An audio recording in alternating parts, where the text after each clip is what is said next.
Okay. Welcome, everybody. Here with Henry Barajas.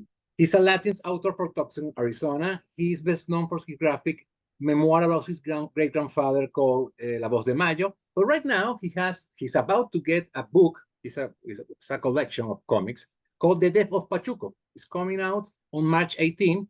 Uh, and I'm happy to know he's here to talk about it. Hello, Henry. How are you? Hello, thank you so much for talking to me about Death to Pachuco. Okay, it's a pleasure. Well, let's start with the first questions. This comic, this graphic novel, takes and tackles many sensitive and controversial topics like racial segregation against Latinos, abuse of power, corruption. Right in the middle, in the moment where the United States wanted to get victorious in the World War II, and everything was the priority was winning the war, so everything fades away, everything, special civil rights. Uh, why do you think these themes are still relevant in this year, of course? And what drew you to talk about this true story about the Sleep Lagoon murder? Yeah, I mean, it's interesting that especially that time, it's so romanticized for it to be this bygone era of like one of the greatest generations, quote unquote, of people. Yeah, I mean, there is no way to diminish what the United States had done as far as uh with its military. I mean, there are things to be said about what was, done with Hiroshima and the aftermath of that. But, a lot of people died, a lot of people, lost generations of men mainly within that time period. So, of course, you're going to want to exacerbate and project this like hero-like era of the United States when you can go back, just a few years, even months. Within that same time period, the Japanese American population was forced into internment camps, forced to leave their homes, belongings, livelihoods. Um, and that's not talked about. I mean, even in the research that I was doing in this like very small time while I was writing it was there was a lot of riots in Detroit. There was already a lot of civil unrest with the African American community that was only just going to boil up into, the early 1960s. Um, yeah, so it's just it's an interest like one of the main things that I say in this comic, the first thing that you hear from the protagonist, Ricky Thales, is now's not a good time to be a Mexican. And I wanted that to be something that you can read at any point in history and it would apply like right now with all the undocumented people, people that have either fled their countries seeking asylum or trying to find a better way of life, as did the founding forefathers and sisters who came here fleeing tyranny. It's just a systemic, you know, day by day, year by year, week by week, month by month, year by year story that will always be relevant in no matter what point of history that we're going to look at. I do hope the optimist in me hopes that, there are more sensible people that are able to um, find middle ground in the problems that we're having and to find ways to kind of put a light on the shadow of what has been fabricated. And that's one of the interesting things about Desert Pachuco is there was already this like boiling tension between the white population and just any other color of person. And they were looking for a reason to start a war with the Mexican American community. And they found, they manufactured that with the Sleepy Lagoon murder trial, the kids that were up for death row and in tr cruel prison terms were facing harsh, like some of the harshest, if not the harshest, penalties at the time without any real evidence against them, which is still considered to this day. The Sleepy Lagoon murder is a unsolved mystery. So there was some room to kind of explore that idea in that time. So I feel very lucky that I was doing research on Dolores Huerta for a comic I wrote for the New York Department of Education and their social studies department, and finding, history through that it was such a godsend to me to be like, oh, here's a thing that not a lot of people know, not a lot of people are familiar with, because especially in Los Angeles, there is this like love and curated history about the city that the moment you peel back the wallpaper, it's a very ugly foundation of the house that you're in. And it's just there. It's just there. You take the paper, and the problem is near. And I imagine trying to, you must know your past because you do not repeat it, but Exactly. sometimes That sometimes sometimes when we're humans. We're humans. Now about the research, I have a great question about that.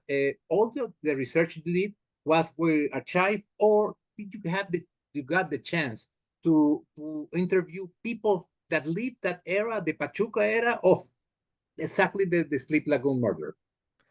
um This was one of the rare instances where I did so my first book, La Voz de Mayo, Tata Rambo, it's a graphic novel about my great grandfather who was a World War II veteran and a Chicano activist who helped one of the last Native American tribes gain federal recognition. And I took 3 years to Wow. research that, which was a little too Wow. long. The more questions, it was very personal, and it did deal with my hometown, so I felt that there was some responsibility there to kind of do my best to tell a story and also present like a dissertation almost. Um, but the idea of doing that again is kind of something I never want to do unless I'm going to get paid a lot of money to like, I sit know. and research and talk to people. And so I that was a lesson I learned where now going forward, I give myself a year in what I call pre-production of Okay. like learning, researching, and doing my best. And at the end of the day, it was a fictional historical story. So I got to give it to I got to take something and also make it mine and not make it so personal and not like anchor it with a real life person, because the this Sleepy Lagoon murder trial has thankfully been covered by PBS, which there's a free YouTube video. It's an hour-long YouTube video that encompasses the entire Sleepy Lagoon murder trial that also talks about the Zoot Suit riots. So that is something I could have just even done my whole thing on, but luckily Los Angeles has an affinity for libraries. So shout out to LA Public Library and LA County Library in East LA. They have a Hispanic cultural center there that I got to sit with their archives and feel their newspapers and read them and smell them and absorb them. And there was a lot of reference books that I can only sit and read there. So I spent numerous hours and days sitting there and absorbing the information and scanning and printing stuff so I could have as a reference. But at the end of the day, it's a historical fiction that I got to have as my own and to operate in a genre of noir that I love. I grew up with AMC classic theater movies on TV. I love what the kids say, the vibe of the black and white smoky detective. Something I've Noir, always gravitated towards, especially something that I love through Batman, and having a chance to write a Batman story. of course. So yeah, so I really try to be like, hey, how could I do a noir that's not like, a white guy and, doing the things that you've seen a million times, Of and course. thankfully kind of turning it around and say, well, there's Spanglish, it operates in Boyle Heights, which is the historic East LA community, and then have all these like, black, then not only black but also island black folks, like Puerto Rican characters that are mixed and have that kind of, that's accent to Spanish that I think is very beautiful. Yeah, no, I did a lot of research. Thankfully, because it's an 81-year-old story, the likelihood of meeting somebody and finding somebody, and Difficult. also just like, a lot of people are very protective of their elders. Like they don't really, I wouldn't want to like go into somebody's home and like, and Yeah, of just course. like glean a story from them and never see them again. I've done that before, and as much as I love doing that, I feel like a part of me, feels a little guilty about like spending only enough time to get what I want from them and not, fostering a friendship or something. So, to answer your question, Well, I did a lot of research at the library. okay, no, I see. Of course, it looks that you did a lot of research. Well, if you know forge a friendship with the people you interview, at least your work uh, give some hope, some knowledge about this terrible thing, because the Sleep Lagoon murder is terrible. What happened there was well, terrible. So I comes with the question: when was the first time you heard the word Pachuco? Did you already understand the meaning? Because Pachuco to me is more linked to a more light kind of thing, because I watch a lot of movie of Mexican comedian called Tintan, and Tintan, of course. Tintan was super funny, super trickster, super charismatic. It was no not about the gang, but because at that time all the Pachuco were linked to criminal things. It wasn't bad. It was of the racism with the Latinos. But I remember Tintan. What was funny to me was a Yeah, happy person, people who want to dance, to want to live the life. So sadly, I didn't know about the Sleep Lagoon murder. Thank you for that, because sure. I now see that Pachuco was not welcome in Texas. Wasn't welcome because it was a pejorative word, talking about a guy that come from Mexico and he's not American, and everything, all that comes with that. So, where do you the first time you heard the word Pachuco, and all the culture of the counterculture that Pachuco was at the moment? Well, that's the first time anyone's asked that, so thanks for that question. I my father came to this country when he was a child, and my mother grew up with a family that was very Americanized, so they saw anything um, that was considered ghetto, like pachucos, like gangsters, like vatos and locos, like they saw that as a negative stereotype. So I was always discouraged from um, consuming that kind of media or that fashion or that kind of identity. So it was something I initially had a negative reaction to because of my parents. And but the first time I heard it was probably The Mask. There's a Okay. song called Hey Pachuco where he dances with Cameron Diaz. Okay, And okay. then there was a swing revival band called the Cherry Poppin' Daddies that had a song called Zoot Suit Riot. So Okay. that was something that I learned that history from, but it was never a positive thing. It was always a negative thing.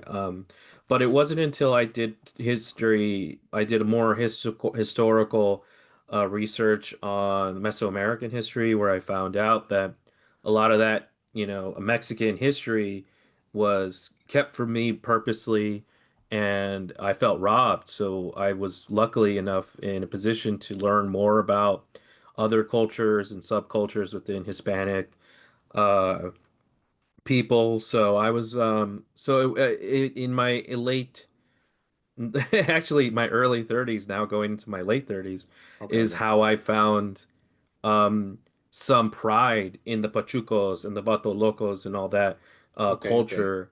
okay. And so I feel very lucky for that. Well, it's good to know. It's good to know.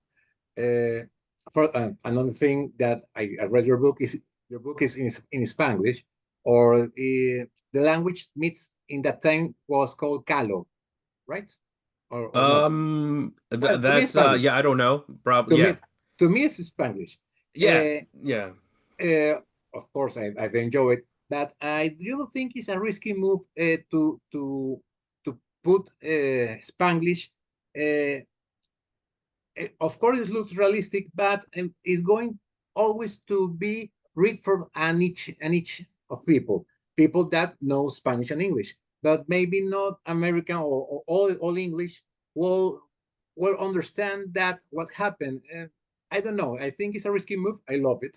I love Thank it. you. I Thank enjoy you. it, but I think it's risky. It's risky because you know, another language is always an obstacle for many people.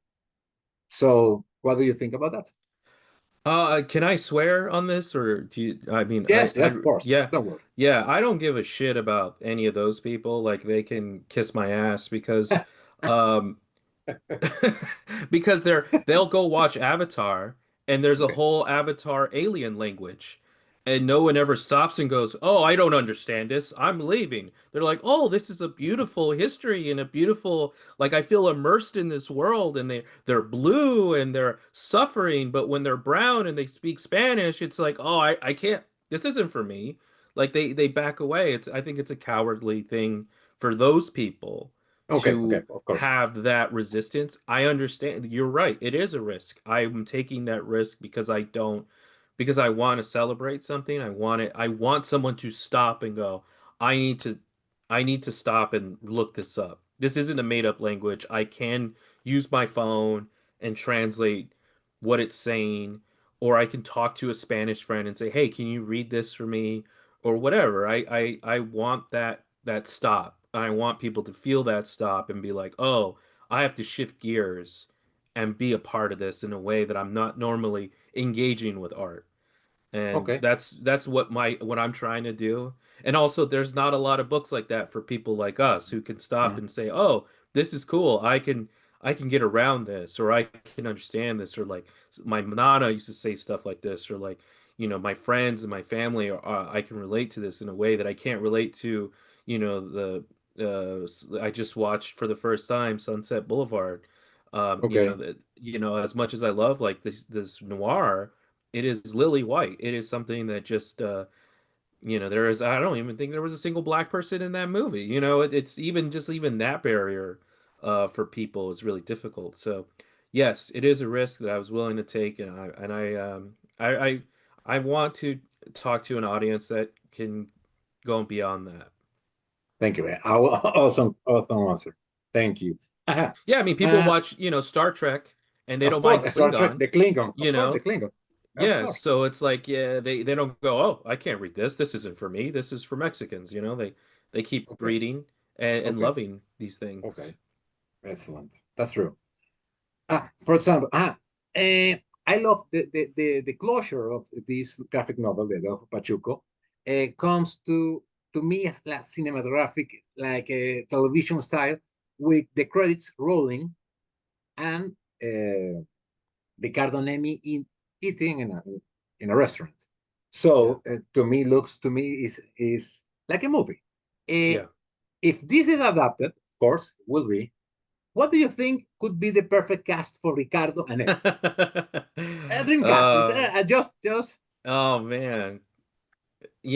I mean, we really, I mean, I wrote this for Sholo, the kid who okay. plays Blue Beetle.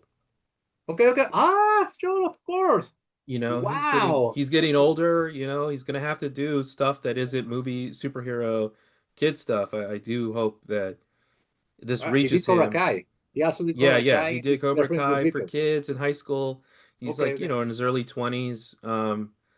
I Dreamcast Jenna Ortega to be the twins. Oh, of course. Wow. You That's know, uh, awesome. I would love that. And I also tried to make Chuco Loco. Uh-huh. A Loca. fun character for someone Okay. to be this like wild idea of this man who wants to be taken seriously as a filmmaker in a world where, like there's a line where the Russian filmmaker, like studio investors are like, we don't want to work with you because there's trouble. There could be trouble with you. And at that time, not George's Carlin, Charlie Chaplin was, known to be in relationships with children. And Okay. he is one of the most revered actors and filmmakers of our time. And it's very rare that we talk about how he married a 13-year-old and fled to Mexico. So that was like kind of the conversations I wanted to have where Okay. and so I want that complicated. So I hope there's like somebody that wants to be like a complicated, flamboyant person who just wants to live and wants to have the same freedom and respect that anybody else gets in the country. Okay. Okay. Perfect. But I Uh, appreciate you. I mean, the like again, another risk because this is my first comic I've done that is almost entirely, if not, I mean, aside from the Philip Marlowe series by Raymond Chandler, okay. and Criminal and Michael Bendis's Torso and Noir collection and Stray Bullets being like the main. That's why David Lapham, the art you have behind you, he's the Sí, sí, cover sí, of artist. course, the cover. Huh? Yeah, that's so. Aside from those, film noir is the biggest. There are some scenes, some panels that are just pictures, like picture perfect scenes of like from movies and picture perfect like references from actual events that happen.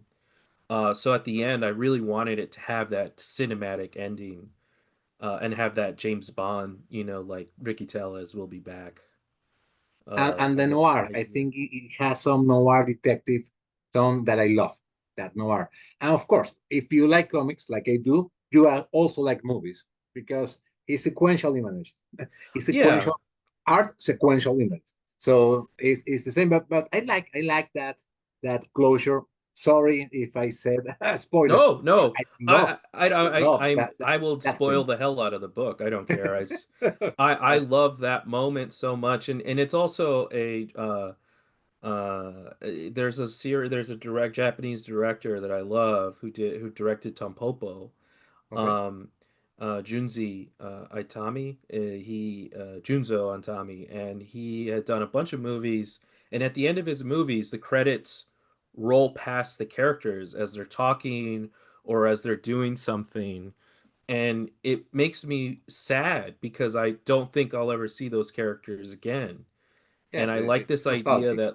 this idea with Death to Pachuco at the end that these people wanted to eradicate these people, and at the end they get to have a beautiful meal together. And I think there's a lot of love within food of Hispanic culture and family that you get to sit with someone or a family of people and have like Yes. a meal.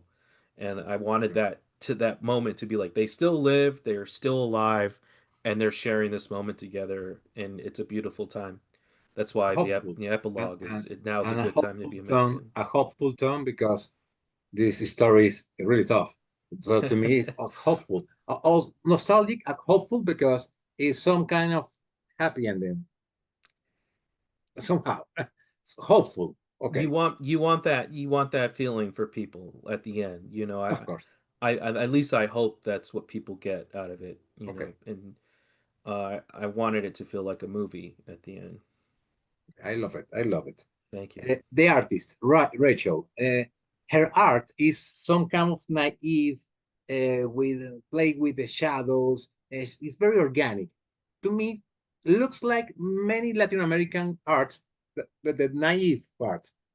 Do you chose her for that, or do you like be brainstorming with her?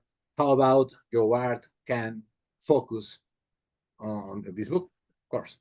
Yeah, no, she wrote and drew a comic called Adult Romance, and it had a couple of, two people, going through a hard time of a breakup and heartbreak, Okay. and they have an intimate scene. And I knew Death to Pachuco was going to be serious. It was going to have. This is my first like rated R, mature comic that because I've done a lot of books for the schools. I've done a lot of book for all ages, like Ninja Turtles and Batman and stuff. Okay. But I wanted to do something that was like rated R, so I knew there would be a sex scene at least. Okay. So her ability to have to in the inks, the blacks, in all her art is what attracted me to working with her. Um, but I knew this person wouldn't be afraid to do certain things like violence and sex, and those were things that I wanted to both have taken seriously. But the main thing was the fashion. She's really interested in fashion, Yes, and the the look. zoot suit it is a big part of the book. And I Okay. wanted someone that would draw the zoot suit in a way that looks good, that moves nicely on the page.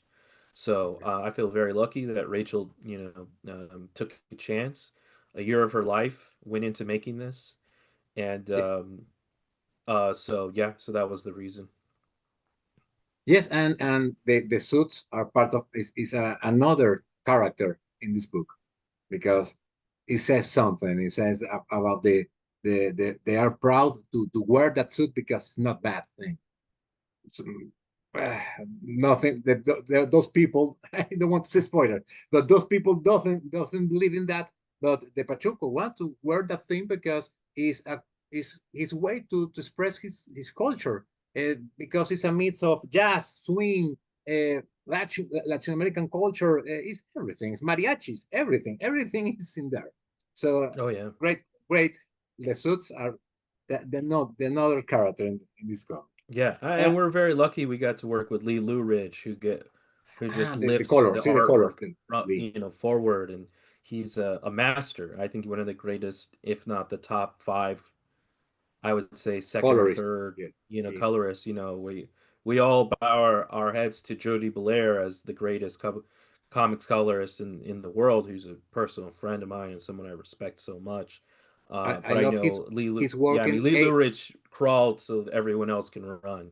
He was the guy who revolutionized digital coloring, getting files to publishers, and I just have, and he's so quick and professional. I feel so lucky he got to work with us, or we I got to love work with his him. work in he did many comics with AWA artists, writers, and artisans, and I think he always did a great work. He always knew how to work with the artist and the inker. He's Yeah, he's a master. He's a he master is a of master. of his craft. And he's a And writer. He's writing his own stuff, Stand Still. And so okay, I feel lucky that I got to work with him before he goes full time, maybe even full time writing at some point. So he is a master, and we're very lucky yes he took indeed. the time to do this. And to close, could you tell here the people that will hear or see this, what will be your next project? Because all your projects are really interesting and profound themes. What will be your next idea, or if you can say, of course, if you say Uh it, what will yeah, be yeah. the next No, project? I mean one of the beauty the beautiful things about what I get to do and what I get to say is it always says something I'm thinking about at the time. Right now, I'm interested in a biography on an American Okay, character, and also I want to talk about the death penalty in another project. okay, So it will, it's always a little it's not evolving. always the most positive, uplifting stuff, Okay, but I'm very lucky that I get to kind of pick the stuff I want to do, and like I feel very proud of the stuff that I've done. La Voz de Mayo is probably going to Voz de Mayo. be the one thing everyone will know me by, and I'm very proud of that because Jay Gonzo is a master storyteller, and so everything else after La Voz de Mayo is just I just feel very lucky I get to do. But yeah, I'm thinking about a biography, and I'm thinking about doing something entirely like another noir type thriller that deals with incarcerated people. Of course, you will be known for The Death of Pachuco because it's a real good book. A real good Thank book. you. It's I'm so proud. It's embarrassing how proud of I am of this. In the graphic novel Don't be we're gonna embarrassed. have Don't be uh embarrassed. no, no, I'm just I like if I'm like a parent and I see my kid playing the saxophone or playing basketball, I'm like, Okay, that's okay. my kid. You know, it's embarrassing how happy I am with it, but I'm always going to be very critical privately of what I have I know done, you. and always feel like, man, I should have had more time, and I wish I had done this, and oh, this looks, you know, so it is a inner struggle battle that I'll always have of being so happy with something, but at the same time being like, man, I wish I had done a lot of things differently. But that's just the way art is. You have to move on. You have to Of be, course. you know, you have to keep going. I know. But I'm really happy with the afterword that we got, and we also have in the graphic novel, we're reprinting the Sleepy Lagoon pamphlet that Okay. has an introduction by Orson Welles, Also, was that and part was there's magnificent, magnificent part, yeah, quite and so magnificent. we also have, like, you know, the legal team wrote this, like, their defense, and it's a rare $700 book that you can't get readily. So we're hoping that they even if you didn't like the story, at least you'll like enjoy the real history of what happened and the people and all their names, And it's and see, culture. This is yeah, culture because if you read that, it's culture. You know about things. You get to know things that happen. That's true. It's a great book. It's a thank great, you, great book. thank you. It means a Congratulations. lot. Thank you for doing what you love because we are lucky to read you. That's I'm lucky I that always you found it, and I appreciate you talking and helping us spread the word. well. Thank you, Henry. I'll have to finish. And thank you so much for this interview, for your time. And good luck with Pachuco. The Death of Pachuco is out on March 18 in Image Comics. Yeah. Thank you. Thank you.